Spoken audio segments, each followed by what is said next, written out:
Hello అండి, welcome to my channel. ఈరోజు Sunday కదా, సండే చేసుకునే పనులు చూపిస్తాను. ఇంట్లో ఉన్నా కూడా టైం కొద్దిసేపు కూర్చున్నామంటే కూడా టైం దొరకదు. పని ఉంటూనే ఉంటుంది, ఎందుకంటే నేను వర్కింగ్ ఉమెన్ కాబట్టి. ఈ సండే చేసుకునే పనులు చూపిస్తాను. ఫస్ట్ అయితే సోఫా క్లీనింగ్ చూపిస్తున్నాను.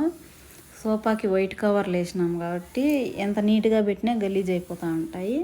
సోఫా కవర్లు అయితే వారంలో ఒకసారి సోఫా కవర్లు వాష్ చేసుకుంటాను.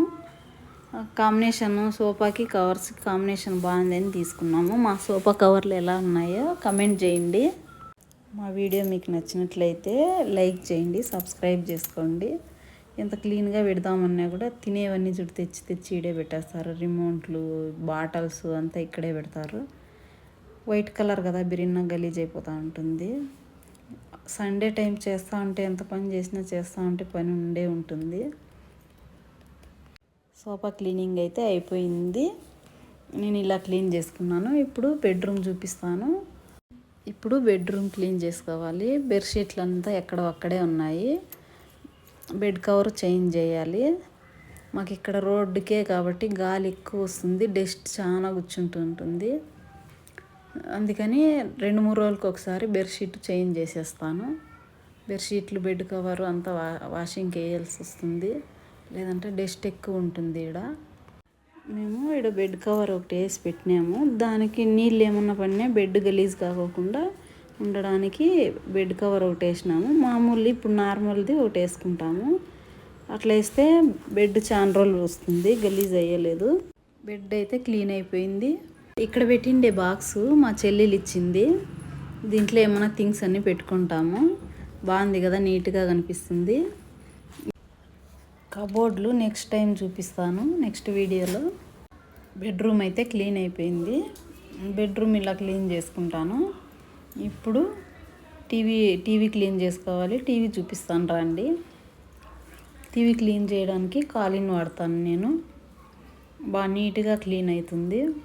ఇక్కడ కూడా అంతే, డస్ట్ చాలా కూర్చుంటుంది. ఇదంతా క్లీన్ చేస్తూనే ఉండాల. కాలిన్ వాడితే గ్లాస్ అంతా బాగా నీట్గా క్లీన్ అవుతుంది. మా టీవీ స్టాండ్ ఎలా ఉందో చెప్పండి. మేము సింపుల్గా ఇలా చేయించుకున్నాం.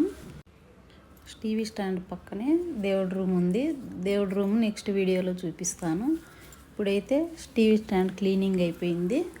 ఇప్పుడు కిచెన్లోకి పోదాం. కిచెన్ క్లీనింగ్ చూపిస్తాను. నేనైతే కిచెన్ డైలీ క్లీన్ చేస్తూనే ఉంటాను. కిచెన్ నీట్గా ఉంటే లక్ష్మీ కటాక్ష ఉంటుంది అంటారు కదా, అదైతే నేను ఎక్కువగా నమ్ముతాను. అందుకే నేను ఎప్పుడు కిచెన్ నీట్గానే పెట్టుకుంటాను. నైట్ టైం కూడా అంతే, ఎంత టైం అయినా కూడా కిచెన్ క్లీన్ చేసే పనుకుంటాను. పొద్దున్నే లేస్తే కిచెన్ కల్లా చూస్తే ఫ్రెష్గా ఉంటుంది మైండ్. నాకు అలానే ఇష్టము. నేను అందుకే అట్లే నైట్ ఎంతసేపు అయినా కూడా క్లీన్ చేసే పడుకుంటాను. మన సబ్స్క్రైబర్ ఒకరు ఈ స్టాండ్ ఎంత అని అడిగినారు, కానీ అప్పుడే రిప్లై ఇచ్చాను. ఇది తీసుకొని 10 years అట్లా అయిపోయింది. అప్పుడు ఎంత 200 అట్లా ఉండొచ్చునేమో, గుర్తులేదు.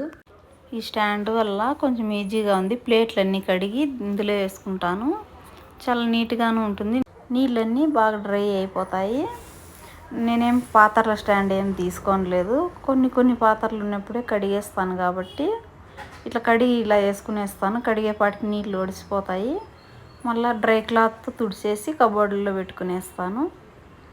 నేను ఒక టిప్ చెప్తాను. సింక్ స్మెల్ రాకూడదంటే ఒక బౌల్ తీసుకొని హాట్ వాటర్ తీసుకొని పచ్చకర్పూరం పొడి చేసి దాంట్లో వేసుకొని మరీ ఎక్కువ వేడి లేకుండా సింక్ అంతా క్లీన్ చేసేసి లాస్ట్లో దాంట్లో పోసినట్లయితే స్మెల్ అనేది ఉండదు. డైలీ నేను కిచెన్ ఇలా క్లీన్ చేసుకుంటాను. మీలో ఎంతమంది ఇలా క్లీన్ చేసుకుంటారో కమెంట్ చేయండి. ఇప్పుడైతే డిమార్ట్కి వెళ్ళాలి. సరుకులు అయితే నిండుకున్నాయి. డిమార్ట్కి వెళ్ళి షాపింగ్ చేసుకొని రావాలి. షాపింగ్ వీడియో నెక్స్ట్ వీడియోలో అప్లోడ్ చేస్తాను. మా కిచెన్ ఎలా ఉంది కమెంట్ చేయండి. కిచెన్ కబోర్డ్లన్నీ నెక్స్ట్ వీడియోలో కిచెన్ టూర్ చేస్తాను, అప్పుడు చూపిస్తాను. ఓకే అండి, మా వీడియో నచ్చినట్లయితే లైక్ చేయండి, కమెంట్ చేయండి, సబ్స్క్రైబ్ చేసుకోవడం మర్చిపోకండి. మా వీడియో చూస్తున్న వాళ్ళందరికీ థ్యాంక్ యూ అండి.